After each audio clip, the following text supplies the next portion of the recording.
La idea era que se obtuvieran datos, se informara a la Secretaría, se obtuvieran datos para poder establecer un índice o tropicalizar esos índices para los hombres normales de aquí, ¿verdad? Chaparritos, morenitos, gorditos, de 1.60, ¿sí? Pero no prosperó eso y pum, lo desaparecieron, ¿no? En esta nueva norma. Y espero que algún día arreglen la norma para que se haga un estudio más serio, ¿no? Más serio de exposición a calor, porque ese índice no es un buen indicativo del todo de la exposición a calor, ¿no? Nos da una idea, pero no nos dice con detalle qué sucede, ¿no? Como otros índices. También hay radiaciones ionizantes, ¿no? Que son la emisión espontánea de partículas ionizantes o fotones ionizantes, ¿no? Estas son ya sea por fuentes radioactivas o por emisiones como los rayos X o los rayos gamma, ¿verdad? Pues lo que producen es alteraciones en mutaciones, ¿verdad? Pueden producir células cancerosas, etcétera, etcétera, ¿no? Esta norma, aunque es de la Secretaría del Trabajo, realmente quien regula todo lo relativo a fuentes radioactivas es la Comisión Nacional de Seguridad Nuclear y Salvaguarda. Aquí en México no activamos material radioactivo, no hay ningún reactor o ningún lugar donde se active material radioactivo. Entonces, todas las fuentes que usamos aquí se usan para varios propósitos. Todas las fuentes que se usan aquí son importadas y para poderlas importar, la Comisión Nacional de Seguridad Nuclear y Salvaguarda debe de emitir un permiso. Y ese permiso lo emiten si tiene un responsable de seguridad nuclear que haya tomado un curso por lo menos de 6 meses, de 6 semanas de seguridad nuclear y obviamente que lo haya aprobado, y es un curso pues básicamente de física, ¿no? Es un curso pesadito, pues.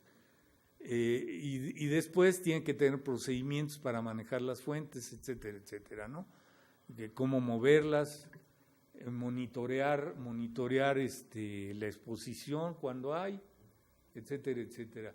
Tener una fuente radioactiva es mucho problema, ¿no? Igual hay que deshacerse de ellas también, normalmente. Se usan en muchos casos, ¿verdad? Por ejemplo, para medir espesores de películas.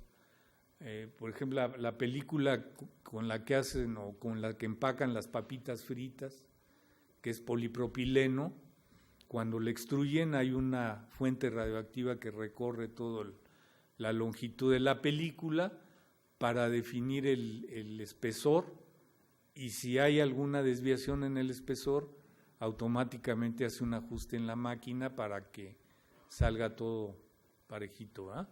Entonces, esa es una de tantas aplicaciones, ¿no? Incluso en los laboratorios analíticos, hay algunos detectores en cromatografía que usan una pequeña fuente radioactiva. Nosotros los higienistas usábamos, los filtros que usamos para pesarlos tienen mucha estática, entonces teníamos que quitarle la estática, y una manera de quitarle la estática era pasarlo entre 2 laminillas radioactivas, ¿verdad? Entonces eran unas plaquitas así, entonces pasaba uno el filtro, se le quitaba la estática y lo pesaba, porque la estática influye en el peso. Son pesos muy pequeñitos, entonces influye en el peso.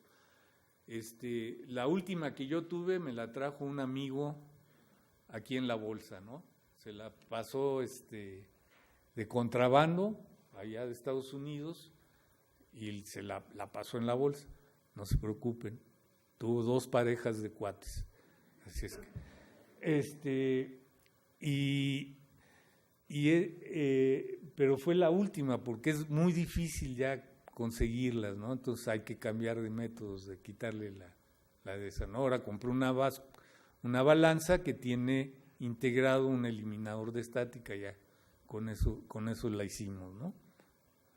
Entonces hay otros agentes físicos también son las radiaciones no ionizantes, ¿sí?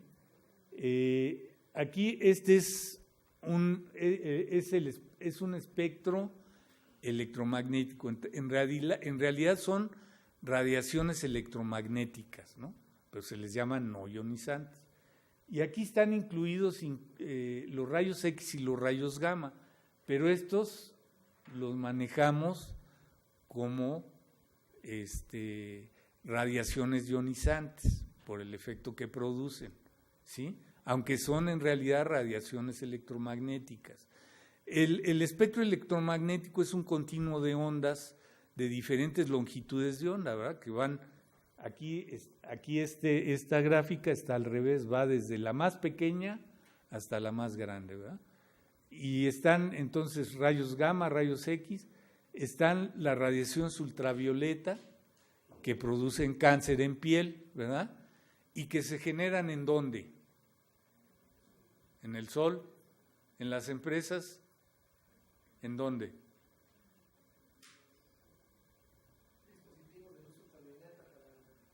Hay algunas, en los laboratorios farmacéuticos usan mucho esas lámparas ultravioleta, ¿no? Pero hay una operación muy común de mantenimiento que en todas las plantas se hace, la soldadura, ¿verdad? Cuando es soldadura de arco, el arco que se forma genera luz ultravioleta, ¿verdad? Por eso deben de traer su careta, ¿no? El soldador, ¿verdad? Y si no usan la careta, entonces los lunes dicen que soldaron sin careta, porque no se presentan a trabajar, ¿verdad? Entonces, esa es la radiación ultravioleta. A veces también no tomamos en cuenta que a veces tenemos, por ejemplo, trabajadores que hacen los jardines y están todo el día afuera, ¿verdad? A veces se nos olvida, ¿no? Algunas cosas que son obvias también, son personas que pueden estar expuestas y bastante a luz ultravioleta, ¿no? Y hay muchas otras actividades, ¿verdad? También está la luz visible, ¿verdad? Y la luz infrarroja, pero aquí la luz visible se habla un poquito más de cosas como ese puntito rojo que ven ahí, ¿verdad? Que es el láser, ¿verdad? El láser, ustedes saben que se está usando para muchas cosas, en cirugía, ¿verdad? Para hacer cortes, etcétera, etcétera, pero también cortan metales, cortan piezas, graban piezas metálicas con láser. Hay muchas aplicaciones ahora de los láseres. Y los láseres lo único que hacen es que todas las ondas luminosas que salen de una fuente las acomoda, ¿verdad? De tal manera que salgan todas de la misma forma y hacia un mismo punto, ¿verdad? En esa lámpara la luz sale hacia todos lados, ¿verdad? Entonces, pero en esta cosa, por eso es tan intensa, acomodan todo el haz de luz para que salga de una sola forma y concentrado en un solo punto. Y eso es lo que hace, o lo que puede hacer que una cosa de estas pueda utilizarse para corte, para otras cosas, ¿no? También hay láseres que son infrarrojos. Las radiaciones infrarrojas pues son calor, ¿verdad? Yo me acuerdo que cuando me lastimaba un músculo me ponían una lamparita infrarroja ahí para calentar el músculo, ya se le olvidaba un poquito el dolor, ¿no? Pero también hay láseres que usan el infrarrojo, ¿verdad? Otra cosa son las microondas, ¿verdad? Que esas estamos rodeadas de ellas, ¿verdad? Y ha habido también muchas cosas, ¿no? Por ahí un señor demandó a una compañía una fabricante de teléfonos porque dijo que le habían provocado un cáncer en cerebro a su esposa porque se la pasaba hablando por teléfono. La demanda no prosperó, pero generó mucha inquietud, ¿verdad? Y todavía hay duda de si puedan o no generar algo, ¿no? Anteriormente, los primeros teléfonos que se usaron, pues las ondas, las microondas, las enviaban en todas direcciones. Ahora los materiales con los que están hechos los teléfonos hacen que no le peguen a uno directamente esas microondas, sino porque el teléfono emite también, ¿verdad?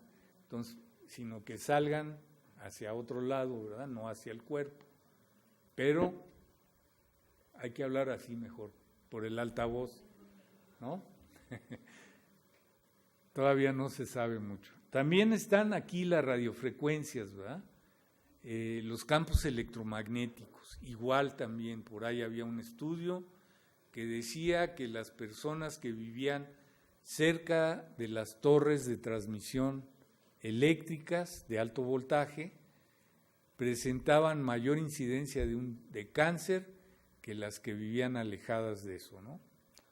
Y eso también causó mucho revuelo. Ese estudio no lo validaron porque tenía fallas metodológicas, entonces no lo validaron, pero también existe todavía la duda, se ha estado estudiando mucho al respecto a eso. Si es eso, pues estamos rodeados de todos lados, ¿no? Una lámpara, una computadora, una licuadora, un horno, lo que ustedes quieran que use electricidad, genera un campo electromagnético, ¿no? Esperemos que no produzca nada, ¿no? Entonces eso es lo que son las radiaciones ionizantes. También hay la norma 14 que habla, déjenme decirles algo de las radiaciones no ionizantes. Esta norma es la única norma que no es acreditable por EMA. O sea, no hay un laboratorio de pruebas que pueda acreditar esta norma en particular. Les voy a decir por qué. Son muchas cosas las que maneja la norma. Se requieren muchos tipos de equipos diferentes para medir esto, todo lo que implica esa norma. Entonces, decidieron en la EMA que fuera una norma no acreditable. ¿Sí me explico? Algunos laboratorios lo que hacen es, porque también la norma no nos marca ningún procedimiento para medir cada cosa. Entonces, algunos laboratorios lo que hacen es hacer un procedimiento propio y lo registran como procedimiento propio, pero no tienen la autorización de la norma ni la autorización de la Secretaría del Trabajo, ¿sí? Entonces, eso es importante mencionarlo. También los agentes físicos, otro agente físico son las presiones anormales, las alturas, trabajos en alturas muy grandes, ¿verdad?, que producen hipoxia, o también las azafatas, los aviadores tienen muchos problemas de salud. Hay todo un capítulo de medicina de aviación, ¿verdad? En medicina del trabajo antes había un médico de medicina de aviación, ¿no? Y llegaban ahí las azafatas, los pilotos, con muchos problemas de salud. También la otra parte que maneja esta norma es básicamente tablas de descompresión. Son las tablas que deben de seguir los buzos para cuando se sumergen, tienen que salir con determinado tiempo, ¿verdad?, a diferentes alturas, para que no se les hagan las burbujitas ahí en la sangre, ¿no? Pero eso, pues los buzos se lo saben de memoria porque están entrenados para eso, ¿no? Si no, su vida depende de eso. Otro agente físico separado ahí es la iluminación, aunque está dentro de lo que son radiaciones electromagnéticas o no ionizantes, pero aquí la iluminación, pues tiene mucho que ver también con los aspectos de seguridad, ¿verdad? Por ejemplo, aquí ahorita tengo iluminado esta parte, mi plano de trabajo ahorita pues es lo que estoy viendo en la computadora, pero si volteo para acá, mi vista tarda un tiempo en acoplarse. Y ese punto ciego, aunque sean milésimas de segundo, lo que sean, ¿verdad?, pueden provocar accidentes. Entonces, esta norma, pues, va un poquito contra la conservación de la energía, porque pide niveles de iluminación muy altos para algunas actividades, ¿no? Sobre todo actividades en donde requieran mucha precisión en lo que están observando, en lo que están trabajando, ¿no? Por ejemplo, en algunos casos en los laboratorios farmacéuticos, cuando salen los blisters, hay una persona que los está revisando y se está fijando si los comprimidos que vienen ahí o lo que venga ahí dentro del blister no tenga ningún defecto. Y tienen una vista muy aguda, ¿no? Pero necesitan buena iluminación para ver, ¿verdad? Entonces, esa parte le llaman acondicionamiento. Entonces, ahí en esa parte en particular se necesita más iluminación que en otras partes. Entonces, hay varias cosas, ¿no? Y también esto es muy subjetivo, porque viene una tabla que aquí no son límites máximos permisibles, sino niveles mínimos de iluminación de acuerdo a la actividad visual que esté realizando el trabajador. Entonces, pero en esa tabla está muy generalizado lo que es, ¿no? Por ejemplo, dice, no sé, en un aula, por ejemplo, aquí como están ustedes, ¿no? Les aseguro que si yo mido la iluminación ahorita aquí, van a salir mal, porque no cumplen con eso, ¿no? Entonces, y también les digo que es muy subjetivo porque depende de quien lo esté evaluando y el criterio que siga para poder saber qué nivel va a poner como mínimo. ¿Sí me explico? Entonces, eso también está un poco... Eso se mide con un luminómetro. Un luminómetro es como esto, ¿verdad? Tiene una celda fotoeléctrica que recibe la luz y nos da aquí el nivel de iluminación en luxes, ¿verdad? Una cosa, les voy a contar mis desgracias. Un aparatito de esos, en el mercado, uno bueno más o menos, vale 3,000, 4,000 pesos. 4,000 pesos. Hay más caros, ¿verdad? Digo, depende, pero ya uno que sirva bien, más o menos en eso andan, los más baratitos. La calibración de un instrumento de estos, ahorita me acaban de mandar una factura, 8,600 pesos. O sea, la calibración vale más que el aparatito, ¿verdad? Entonces, yo les digo a todos que me gasto mis domingos en pagarle a la EMA sus honorarios, porque nos cobra mucho, en pagar las calibraciones y en comprarle los chuchulucos a mis nietos, ¿eh? Que eso no me duele. Bueno, otros agentes, pues hay agentes biológicos, ¿verdad? Todos estos, no me pregunten qué son, ustedes saben mejor que yo, ¿sí? También hay agentes psicosociales y agentes ergonómicos. Los agentes psicosociales y los agentes ergonómicos, la Secretaría está trabajando ahorita en 2 normas sobre esto, ¿no? Porque es parte de lo que falta, ¿no? Pero son bastante complejos lo psicosocial, ¿no? Porque en el Seguro Social es muy difícil que a una persona le califiquen una enfermedad de trabajo por agentes psicosociales, muy difícil. Sin embargo, hay personas que padecen enfermedades de trabajo por presiones debidas al trabajo, ¿no? ¿Sí? Y yo les digo, cuando yo entré a CELANESE, Ahí cuando llega uno a determinado nivel lo mandan a uno a un curso de manejo del estrés. Pues se está aceptando, ¿verdad? Que el trabajo es estresante en cierto modo, ¿no? Y estuve 2 días metido ahí y cuando salí se me olvidó todo. Igual.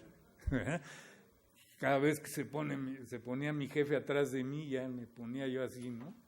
Entonces, hay muchas cuestiones que están detrás de esto.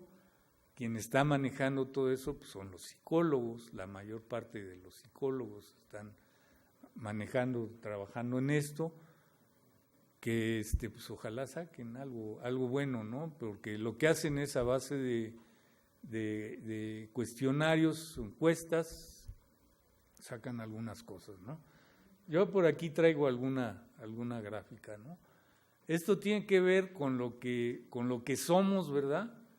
Que pues somos, por ejemplo, pues depende, tenemos una cierta capacidad, tenemos necesidades, expectativas, ¿no?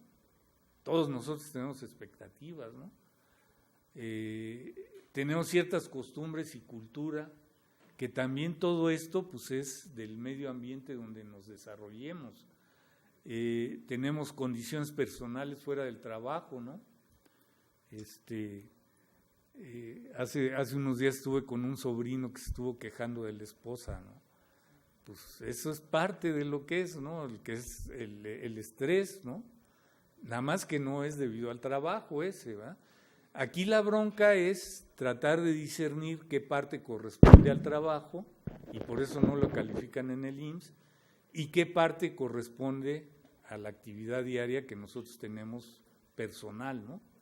Y también el medio ambiente de trabajo, pues normalmente pues nos deja algunas tareas, nos pide hay ciertas condiciones de la organización, nos ofrece algo, ¿verdad?, para cubrir nuestras necesidades, que por lo general, pues yo no sé ustedes, ¿no?, pero nunca estamos conformes, ¿no?, con lo que recibimos, es difícil, ¿no? Bueno, yo sí conozco 1, 2, que 3 que sí están conformes, pero ganan lo que no se imaginan, ¿no? Y cuando esto no coincide una cosa con otra, con lo que nosotros podemos ofrecer contra lo que nos exige una empresa, ¿verdad?, en un trabajo, pues empieza a haber muchas frustraciones. Y esas frustraciones pues influyen en el rendimiento, en la salud.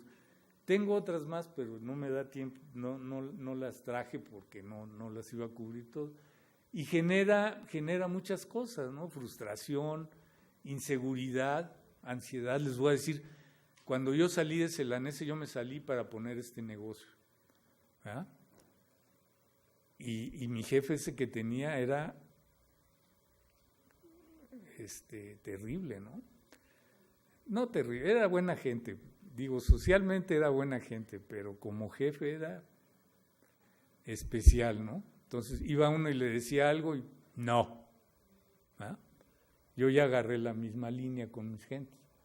Llegan, abren la puerta de mi oficina y les digo no, antes que nada. Pero siempre acabo por decirle sí, pero este cuate siempre decía que no, ¿no?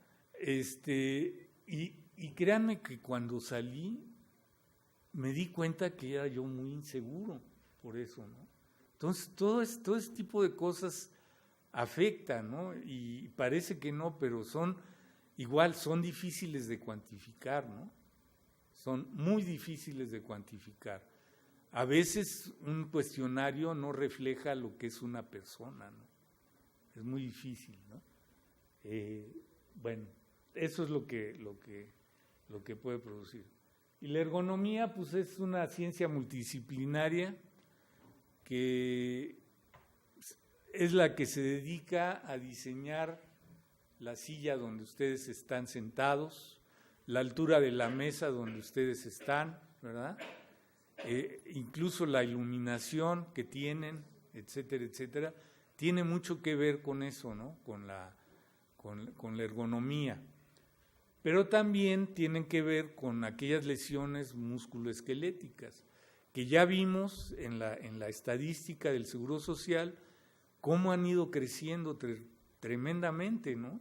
A mí me llama mucho la atención que se haya crecido tanto, ¿no? En tan poco tiempo, ¿no?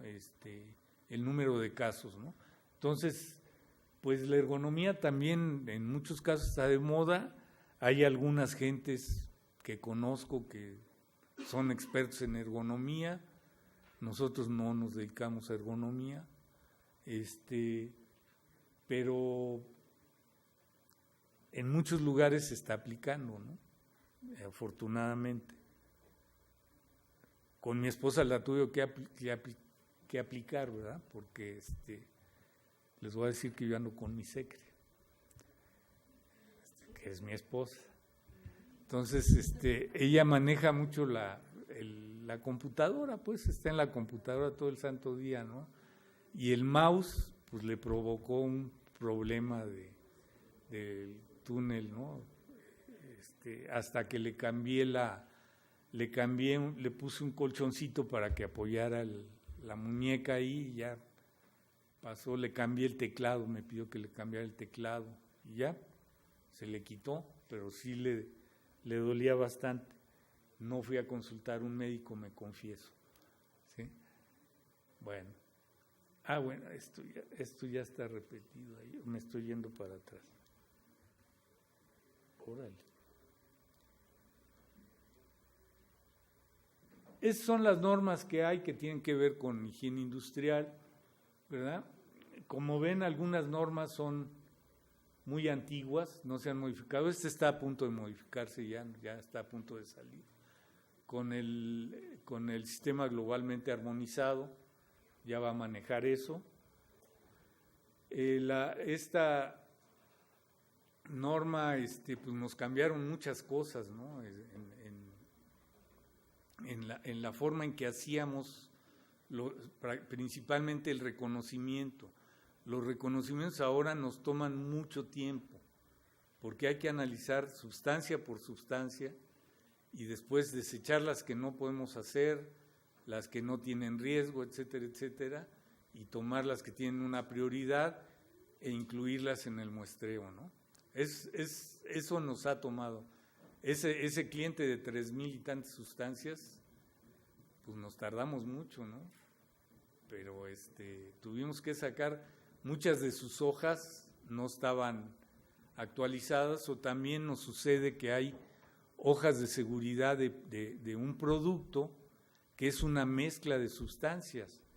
Entonces, ese producto puede tener 5 o 6 sustancias diferentes en la mezcla, y cada una de esas sustancias tenemos que analizarla una por una, separadas, ¿no? Y eso es un lío, ¿no? Pero en fin, tenemos que hacerlo. La norma de ruido, que todavía también del 2001 está vigente, la de radiaciones ionizantes, esta es la de radiaciones no ionizantes, la norma de presiones alteradas, que es la 14, la 15 de condiciones térmicas, la 18 de comunicación de riesgos, que también creo que es en octubre, ya entra el nuevo sistema global armonizado, ¿verdad? Que va a ser un relajito. Perdón, esta es la 2014, esta es la que va a entrar en vigor, y creo que son todas. No, la 24, que es la de vibraciones, la 25 de iluminación, y esta pues tiene que ver con todos nosotros, ¿no? Ahí habla de la capacidad que debe tener cada una de las personas integrantes de este servicio, ¿no? De los servicios preventivos, y pues todas las normas saben que como son NOM, son de observancia obligatoria. La mayoría de ellas, de las que tienen que ver con higiene, establecen máximos permisibles, excepto estas 3. Hablan de las obligaciones del patrón, que tienen que hacer reconocimiento, evaluación y control. Hablan de las obligaciones del trabajador, que tiene que cooperar con el patrón en todas las medidas que tome. Habla de vigilancia a la salud, pero como recomendación, no como obligación, porque la Secretaría de Trabajo no tiene atribuciones en el campo de la salud. Entonces, sí la menciona, pero es si quieren, ¿no? No es obligatorio. Está en un anexo que no es obligatorio. Habla de unidades de verificación, que son organismos de tercera parte, que los acredita la EMA y los autoriza la Secretaría del Trabajo en estas cosas, y lo que hacen es verificar que la empresa cumpla con absolutamente toda la norma, cada una de las normas que hay. El laboratorio de pruebas es otra cosa, ¿verdad? El laboratorio de pruebas puede hacer reconocimiento y evaluación únicamente, nada más. Está dentro de la ley, no podemos irnos más allá de eso, ¿no? Entonces, por eso los reportes nada más les reportan el reconocimiento y les reportan el resultado de la evaluación y no se hace ninguna recomendación, ninguna sugerencia, pero eso también les conviene, ¿no? Porque ¿cómo voy a ir yo a su planta que no la conozco y les voy a sugerir hacer algo que puede costar miles de pesos, ¿verdad? Y a lo mejor no sirve, ¿no? Porque yo no tengo el suficiente conocimiento de la operación de la planta para poder recomendar algo, ¿no? Entonces, los laboratorios de prueba también tienen que estar acreditados y aprobados, ¿verdad? Acreditados por la EMA, aprobados por la Secretaría del Trabajo. En un principio la norma, bueno, de todas las normas, la única que decía que el patrón debe contratar un laboratorio de prueba es la norma 10. Sin embargo, salió el nuevo reglamento de seguridad e higiene del trabajo y ahí dice que deben de contratar un laboratorio de pruebas acreditado y aprobado para todas las pruebas, cuando lo haya. Y como la norma no puede estar por arriba del reglamento, en lo que se basan es en el reglamento, ¿no? El fundamento legal. Tienen que cambiar, modificar esas normas para que diga debe. Las unidades de verificación no es obligatorio contratarlo, ¿verdad? Pero son son para poder apoyar a la Secretaría del Trabajo en las actividades de inspección o verificación de cumplimiento de las normas. Entonces, no sé, algunas unidades de verificación pues no han tenido mucho éxito. Hay unas que sí tienen mucho éxito, que todos los tenemos que contratar, que son las de recipientes sujetos a presión, es así, pero las demás, no. Ya no les platico más. Bueno, ya hablamos de la metodología, decíamos que debíamos de tener la capacidad de intervenir en el desarrollo de los procesos para evitar que se instalen riesgos, ¿verdad? Para poder hacer el reconocimiento necesitamos conocer todo el proceso, tener inventarios de los materiales que se manejan, tener inventario de las personas expuestas, saber cómo se relaciona el trabajador con los contaminantes, el proceso y el equipo. Podemos hacer interrogatorios o hacer reconocimiento sensorial, ¿verdad? Llegar al lugar de trabajo, moverle la orejita así y ponerse atento a ver qué escucha uno, qué siente, ¿verdad? Qué huele, aunque también muchas veces los sentidos no son suficientes para detectar exposiciones, ¿verdad? Hay compuestos que cuando los detectamos con el olfato puede ser que ya estén por arriba del límite máximo permisible. Y hay compuestos que no tienen aroma o no tienen olor, ¿verdad? El monóxido de carbono, por ejemplo, no lo podemos detectar con el olfato. Entonces no es un buen medio el olfato para hacer un reconocimiento de monóxido de carbono, ¿verdad? Entonces pero hay otras maneras de hacerlo. Algo muy importante, pues hay que tomar en cuenta las quejas de los trabajadores. Y los trabajadores cuando tienen alguna queja, ¿o con quién se quejan? Con los médicos, ¿no? Normalmente les duele algo y van con el médico. Y a veces el médico tiene la posibilidad de identificar varios casos en una zona, en un área, y eso le debe de llamar la atención, ¿no? Hay que ver qué está pasando ahí, ¿no? O decirle al higienista, oye, checa esto, a ver qué hay, ¿no? ¿Sí me explicó? Bueno. En el reconocimiento ahora tenemos que hacer la evaluación cualitativa del riesgo para asignar prioridades y poder pasar a la siguiente etapa, que es la evaluación, ¿verdad? En la evaluación lo que hacemos es medir, comparar contra un estándar, que son los límites permisibles, y analizar la información, y con eso tenemos la evaluación, ¿verdad? Y el resultado de la evaluación va a ser, esta condición es aceptable o esta condición no es aceptable. Y si no es aceptable, pues tenemos que controlar, ¿verdad? Para medir también hay que contestarse varias preguntas, ¿no? ¿Cómo muestrear? Pues están todos los métodos que hay. ¿Dónde vamos a muestrear? Preferentemente tenemos que hacer muestreo personal, ¿verdad? Porque no es lo mismo que yo le ponga un aparatito aquí al trabajador o que ponga yo el aparatito aquí y esté midiendo ahí, aunque esté muy cerca del trabajador, ¿verdad? Lo que me interesa es lo que recibe el trabajador. ¿A quién voy a muestrear? Pues a los grupos de exposición homogénea de máxima prioridad. Ya no hablamos de eso. ¿Cuándo vamos a muestrear? La teoría dice que sería conveniente que el muestreo fuera aleatorio, porque no es lo mismo que yo muestree en invierno a que muestree en verano o cuando hace mucho calor, ¿verdad? ¿Sí me explico? Por ejemplo, si hablamos de solventes, pues obviamente va a haber mayor evaporación cuando hay más calor y en invierno va a haber menor evaporación y las condiciones van a ser diferentes. ¿Qué más? ¿Cuántas muestras tomar? Pues también en la norma 10 nos dice cuántas muestras debemos de tomar. En algunos casos también nos dice la norma 11. No todas las normas nos indican el número de muestras, ¿no? Pero hay que formar esos famosos grupos, ¿verdad? De la evaluación, pues obtenemos la conclusión de si es o no es aceptable. Si no es aceptable, pues tenemos que controlar, y el control esos son los principios generales. Podemos sustituir, ¿verdad?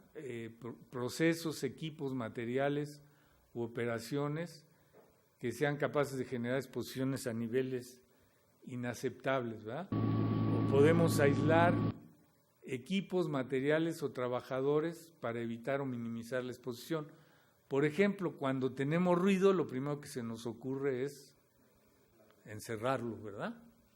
¿Sí? Aislarlo. Al trabajador también lo podemos aislar, ¿verdad? ¿Cómo? Con el equipo de protección, ¿verdad? Pero también podemos, a veces se les construyen cabinas, etcétera, etcétera, ¿no? De cabinas en donde puedan estar dentro del proceso sin que les esté afectando lo que está ahí alrededor. También podemos confinar, podemos hacer algunas áreas confinadas, también pueden ser procesos, equipos o materiales. Por ejemplo, en Celanese había una planta, hay una planta donde manejan monóxido de carbono y el acceso a esa planta está limitado. Tiene una cadena todo alrededor, no permiten el libre acceso a esa planta precisamente porque el monóxido pues no huele, ¿verdad? Entonces, antes de entrar a esa planta, le hacen una prueba de monóxido en aire exhalado y el aparatito les marca % de carboxihemoglobina, ¿sí? Entran, no pueden estar más de media hora en el área y salen y tienen que volverse a hacer la prueba. Si se incrementaron sus niveles de carboxihemoglobina, tiene que ir al servicio médico para que lo examinen, ¿no? Y se ponen a investigar si hay alguna fuga, alguna cosa, ¿no? Sobre eso. También cuando hablamos de sustancias químicas, pues usamos ventilación, ¿no? Ventilación por dilución o ventilación por extracción. En lugares cerrados, en un espacio cerrado como esto, podría yo, si tengo una fuente, inyectar aire fresco para diluir la concentración, ¿verdad?, que se esté generando aquí, y es una forma de controlarlo. La otra es, si no estoy en un espacio cerrado o si el contaminante es muy tóxico, entonces puedo capturarlo antes de que se disperse en el medio ambiente de trabajo con un sistema de extracción. Eso se usa mucho en sustancias químicas, ¿no?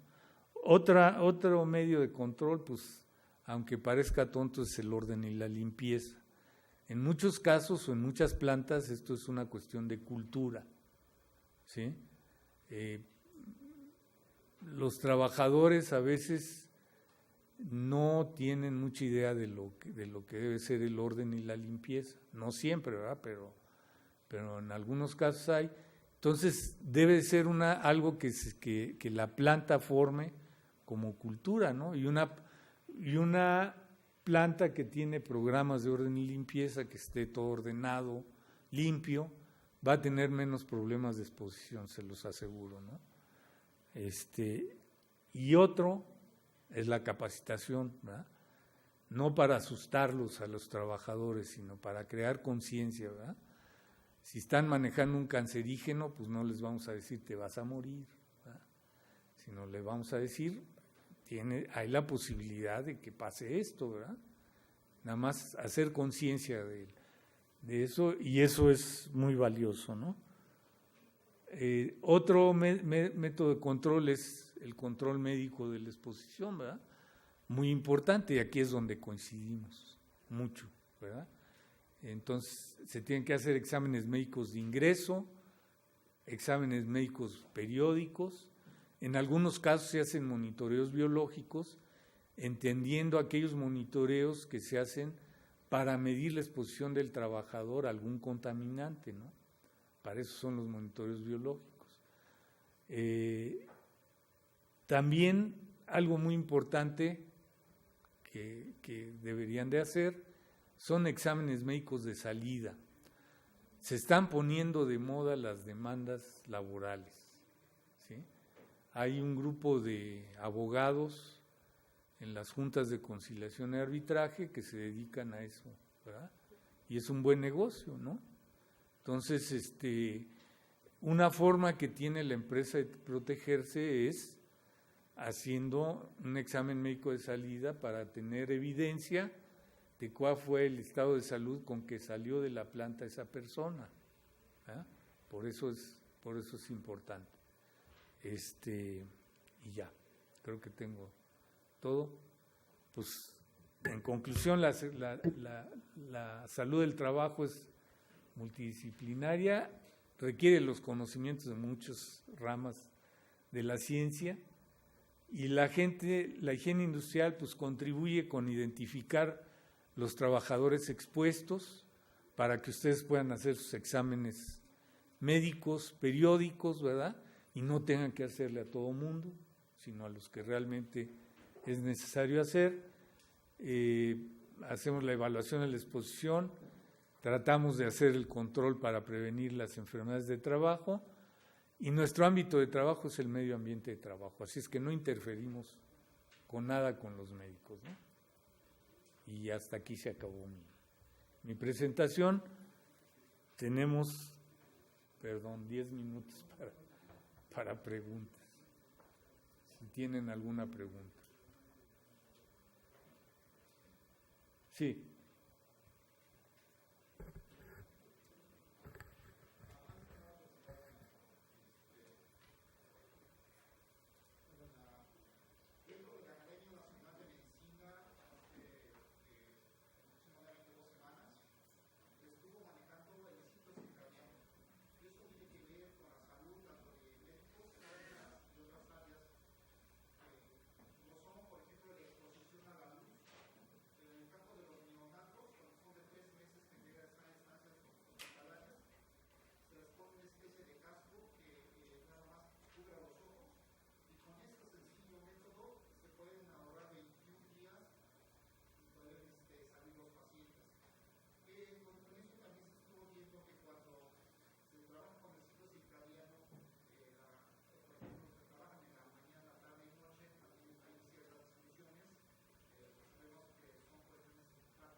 ejemplo, si estamos por arriba de los límites permisibles, la medición se debe de hacer cada 3 meses.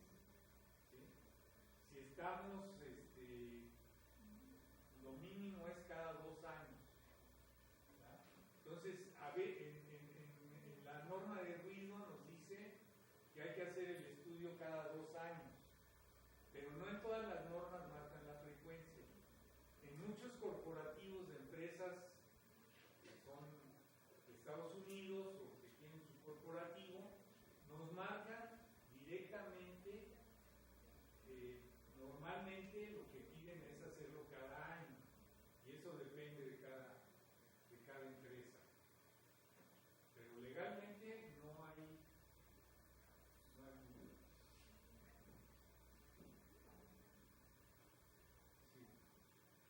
La norma 10 solamente llega, el laboratorio de pruebas solamente llega hasta la evaluación. Sí. Hasta la evaluación, ¿no? Reconocimiento y evaluación. En la misma norma está marcado que el laboratorio de prueba lo que puede hacer es la parte del reconocimiento y la parte de la evaluación. Y ya la parte de control. Esa la tiene que hacer el patrón, ¿no? La empresa. Porque muchas veces se van por lo más económico, porque es por el tipo de protección. Entonces, al final, ¿quién evalúa esa parte? La Secretaría del Trabajo. Se supone que es la autoridad, ¿no? Pero